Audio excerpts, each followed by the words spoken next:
Bismillahirrahmanirrahim. Assalamualaikum warahmatullahi wabarakatuh. Waalaikumsalam warahmatullahi wabarakatuh. Masih semangat, Ibu? Alhamdulillah, Pak. Alhamdulillah, semangat. Semangat. Semangat pagi. Semangat, Pak, semangat. Alhamdulillah hari ini kita bisa bertatap muka, masih diberikan kesehatan oleh Allah Subhanahu wa Ta'ala, yang mudah-mudahan kita selalu terus diberikan kesehatan dan dijauhkan dari virus COVID-19. Amin. Baik. Untuk presentasi kali ini, Indra akan mempresentasikan mengenai pelajar Pancasila. Namun sebelum ke sana, Indra ice bikin dulu, Bu, ya. Sedikit ya. Ya. Ini mengenai ini, Bu. Nanti kami cukupkan. Ya, tetap.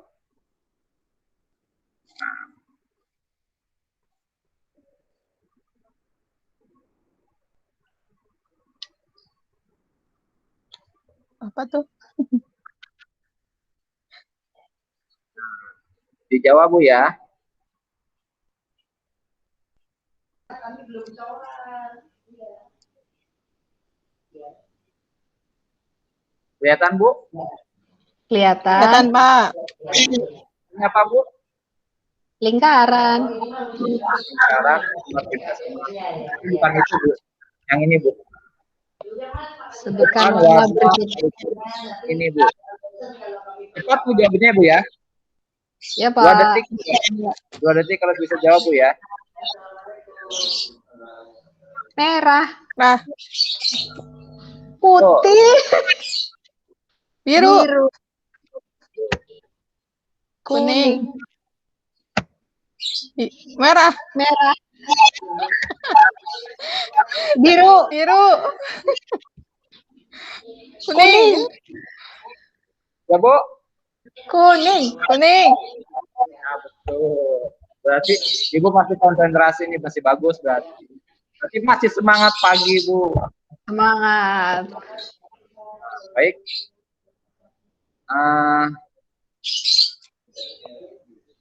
Untuk selanjutnya,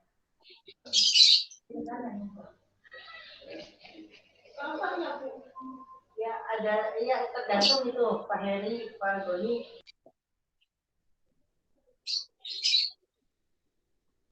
nah ini profil pelajar Pancasila. Profil pelajar Pancasila adalah profil lulusan yang bertujuan menunjukkan karakter dan kompetensi yang diharapkan diraih dan menguatkan nilai-nilai luhur Pancasila peserta didik dan para pemangku kepentingan. Pelajar Pancasila adalah perwujudan pelajar Indonesia sebagai pelajar sepanjang hayat yang memiliki kompetensi global dan berperilaku sesuai dengan nilai-nilai Pancasila. Dengan 6 ciri utama, yaitu beriman, bertakwa kepada Tuhan Yang Maha Esa, berakhlak mulia, berbineka global, bergotong royong, mandiri, bernalar kritis, dan kreatif.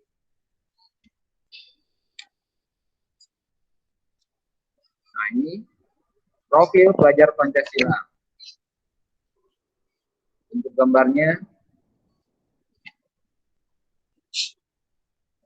yang pertama, beriman, bertakwa kepada Tuhan Yang Maha Esa, dan berakhlak mulia.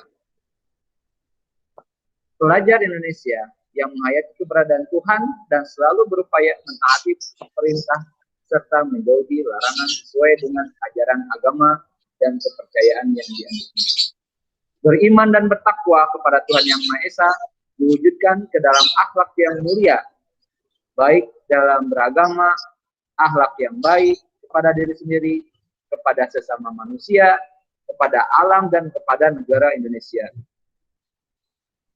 Pelajar Indonesia yang beriman, bertakwa kepada Tuhan Yang Maha Esa, dan berakhlak mulia adalah pelajar yang berakhlak dengan hubungannya dengan Tuhan Yang Maha Esa. Ia memahami ajaran agama dan kepercayaan serta menerapkan pemahaman tersebut dalam kehidupan sehari-harinya. Ada 5 elemen kunci beriman bertakwa kepada Tuhan Yang Maha Esa dan berakhlak mulia. Akhlak beragama 1, akhlak pribadi 2, akhlak kepada manusia, akhlak kepada alam, dan akhlak kepada negara.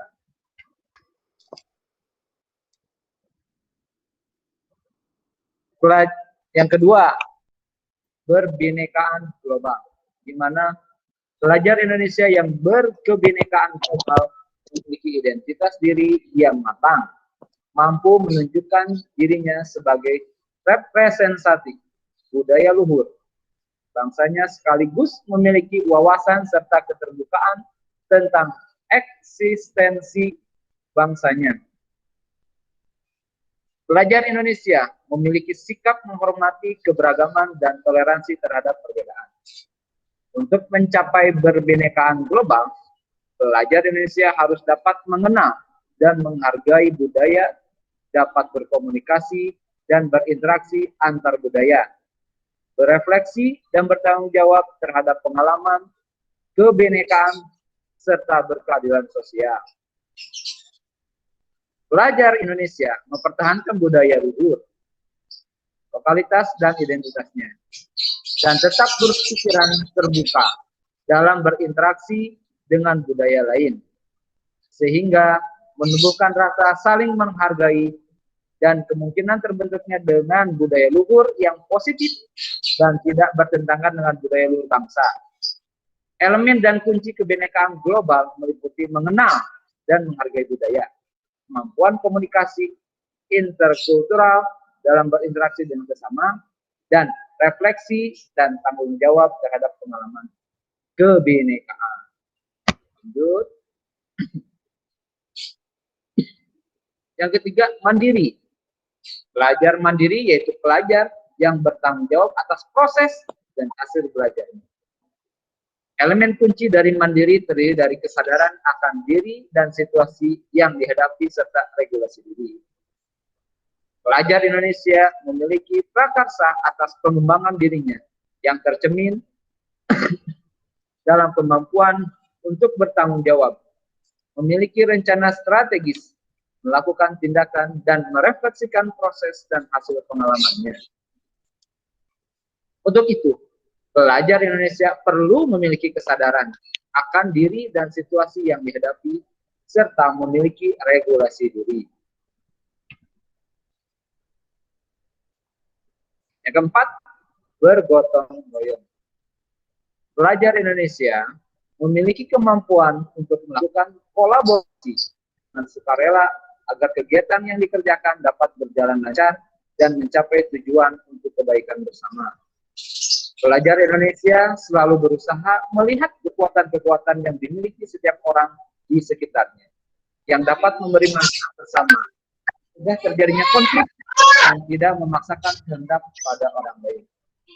Hal-hal yang harus dilakukan pelajar Indonesia untuk mewujudkan gotong royong adalah melakukan kolaborasi, memiliki kepedulian yang tinggi, dan berbagi dengan sesama. Di dalam pelajaran olahraga, sikap gotong royong sangat diperlukan untuk peserta didik. Karena dalam olahraga adalah permainan yang kebanyakannya berupa permainan tim, bekerja sama, bergotong royong. Kalau kita bekerja sama, permainan akan mudah dan bisa dikuasai oleh tim itu sendiri.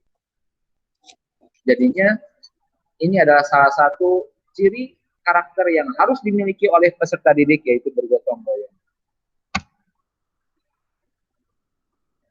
Yang kelima, yaitu bernalar kritis.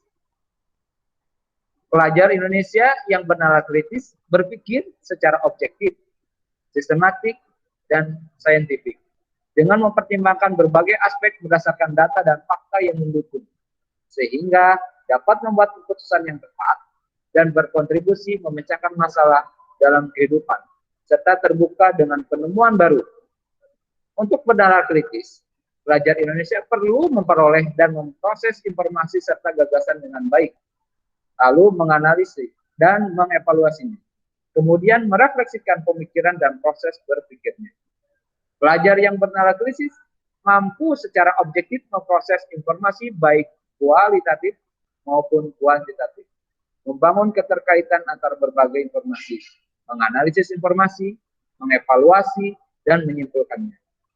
Elemen-elemen dari bernalar kritis adalah memperoleh dan memproses informasi dan gagasan, menganalisis dan mengevaluasi penalaran, merefleksi pemikiran dan proses berpikir, dan mengambil keputusan.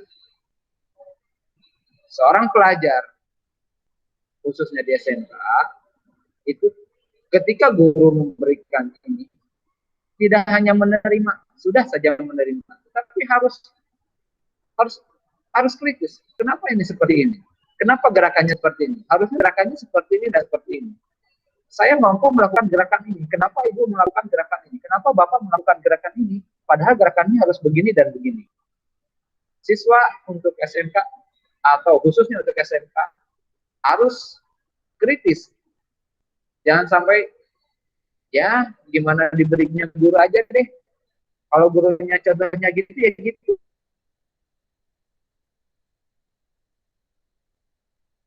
Kita ikutin. Kalau gurunya gini ya gini, kita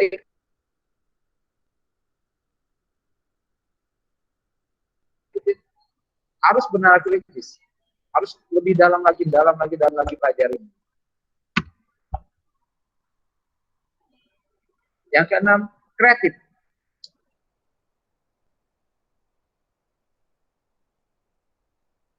Bermanfaat dan berdampak dalam bentuk gagasan, tindakan, dan karya aktif dan independen untuk menemukan cara lain dan berbeda bisa berinovasi.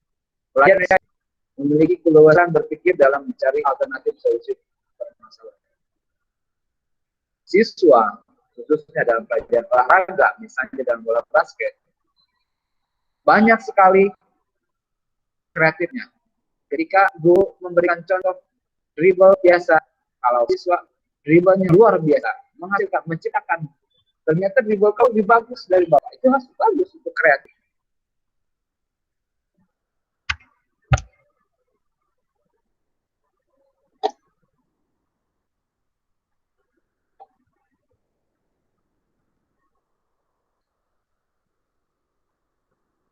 Kegunaan profil pelajar Pancasila.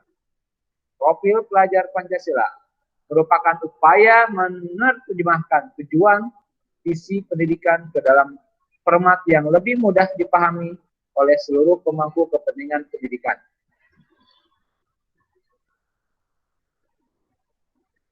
Rumusan profil pelajar Pancasila dibuat dengan tujuan sebagai kompas bagi pendidik dan pelajar Indonesia. Segala pembelajaran, program, dan kegiatan di satuan pendidikan bertujuan akhir ke profil pelajar Pancasila.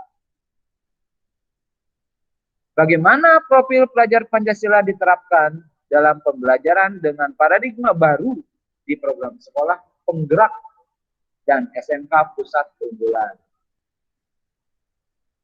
Profil pelajar Pancasila adalah karakter dan kemampuan yang dibangun dalam keseharian dan dihidupkan dalam diri setiap individu pelajar melalui budaya sekolah, intrakurikuler, kokurikuler, maupun ekstrakurikuler, dan proyek.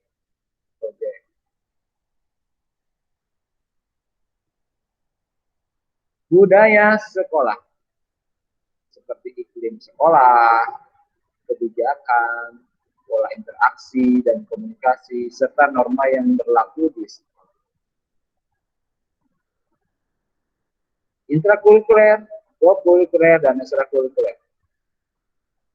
Muatan pelajar atau kegiatan pengalaman belajar. Intrakurikuler. Kokurikulernya pendalaman materi, ekstrakurikulernya kegiatan untuk mengembangkan bakat. Apa saja yang perlu disiapkan untuk dapat menerapkan proyek penguatan profil pelajar Pancasila? 1. Gurunya. Dalam pengelolaan jam pelajaran dan kolaborasi dengan guru. 2. Pengaturan agar alokasi jam mengajar guru tetap sama. Keduanya, pengolahan waktu dan kegiatan, menyiapkan sistem dari perencanaan hingga penilaian. Sistem pendokumentasian proyek untuk dapat digunakan sebagai portofolio, kolaborasi dengan narasumber, penaya proyek, masyarakat, komunitas, universitas, dan praktisi.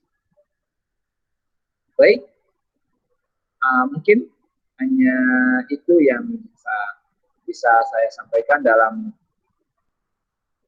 profil pelajar Pancasila. Mungkin ada yang mau ditambahkan sebelum ada pertanyaan, mungkin ada yang mau menambahkan dari ibu semua, ada yang mau menambahkan mengenai profil pelajar Pancasila. Dipersilakan.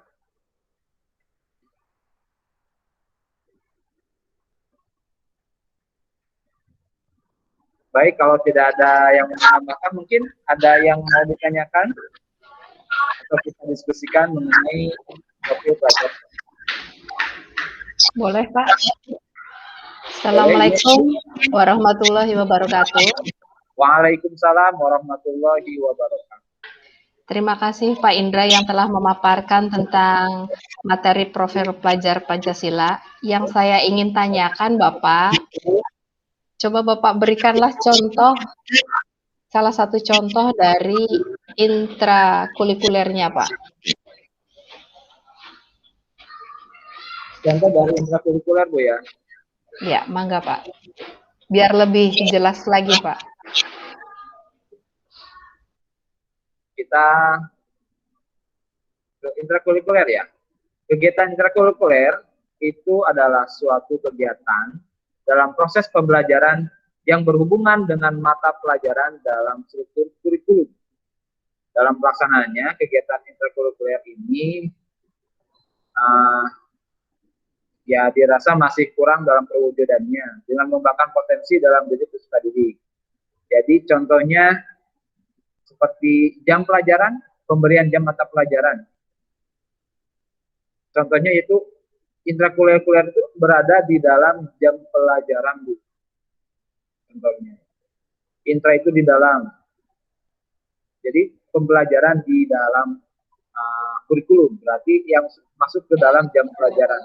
Berarti pada saat pembelajaran ya Pak ya? Pada saat jam pelajaran.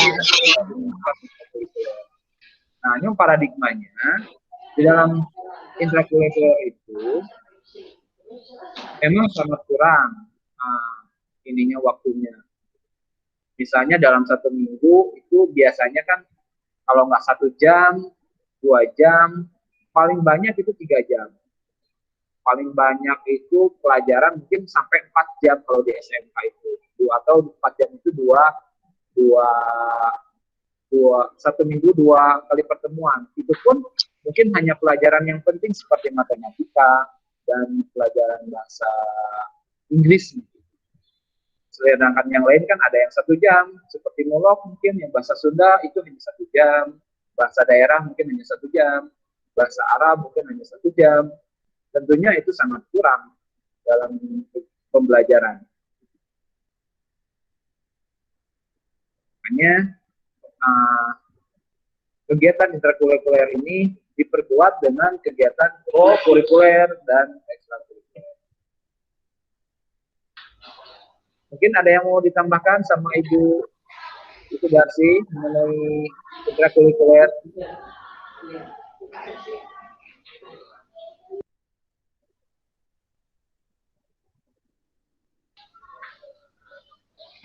Untuk mempertegas aja ya Pak ya. Yang tadi sudah Bapak jelaskan tentang intrakurikuler bisa dipahami Pak. Berarti semua materi yang dalam pembelajaran itu berarti diberikan di saat intrakurikuler itu pada saat pembelajaran. Kemudian setelah dari pembelajaran itu anak akan lebih memahami dan lebih mendalam lagi dengan melakukan adanya kegiatan ekstrakurikuler, gitu ya Pak ya? Diperdalam lagi dengan kegiatan ekstrakurikuler yang tujuannya sama, tujuan utamanya adalah untuk belajar Pancasila, gitu ya Pak? Oh iya Pak, terima kasih Pak.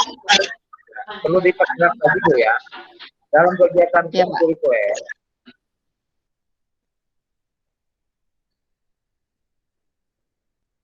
ini ya, karena dalam satu minggu itu pembelajaran interkurikuler ini kurang, karena itu diperlukan adanya kegiatan pendampingan yang bisa membantu untuk memaksimalkan potensi dalam diri peserta didik. Dan sekaligus sebagai tanggapan dari apa yang menjadi tuntutan kebutuhan dari masing-masing peserta didik, membantu ketika ada yang masih kurang, memperkaya lingkungan belajar agar tidak hanya itu saja. Jadi mereka perlu latihan atau perlu pembelajaran di luar jam pelajaran, biar mereka lebih kreatif, lebih bernalar tulis. Kegiatan kokurikuler itu adalah kegiatan dalam pelaksananya dilakukan di luar kelas serta di luar jam pelajaran dengan tujuan membantu peserta didik dalam hal pendalaman serta penghayatan terhadap materi yang telah didapatnya dalam kegiatan ekstrakurikuler. Terus apa itu ekstrakurikuler? Ekstrakurikuler adalah program kegiatan yang di dalam pelaksanaannya dilakukan oleh peserta didik yang berada di luar kelas dan di luar jam pelajaran kurikulum dengan tujuan untuk membantu dalam hal mengembangkan potensi sumber daya manusia yang dimiliki oleh peserta didik, baik itu yang berkaitan dengan pengaplikasian ilmu pengetahuan yang telah diperolehnya, maupun dalam arti khusus untuk membantu peserta didik dalam hal mengembangkan apa yang menjadi potensi dan bakat dalam dirinya dengan melalui kegiatan-kegiatan wajib maupun pilihan.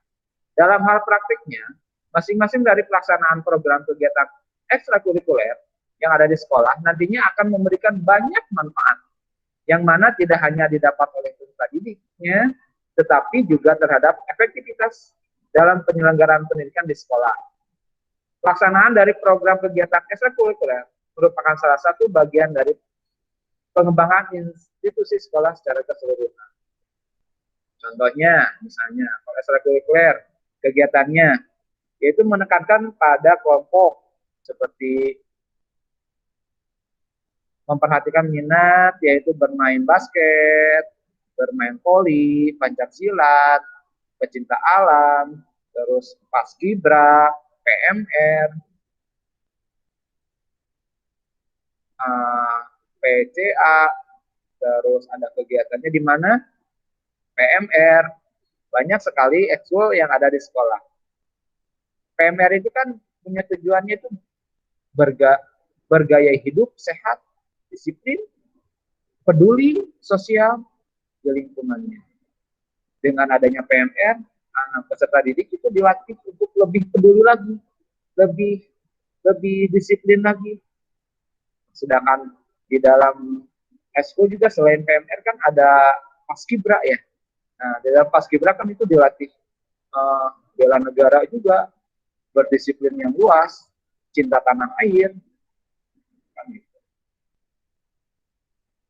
Kalau di kokurikuler, itu kegiatannya seperti MOS, masa orientasi siswa, itu kan sebelumnya harus ada kegiatan MOS.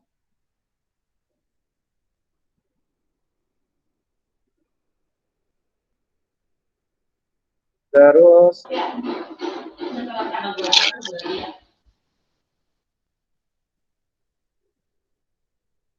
ya itu mungkin ada yang mau menambahkan lagi, Bu?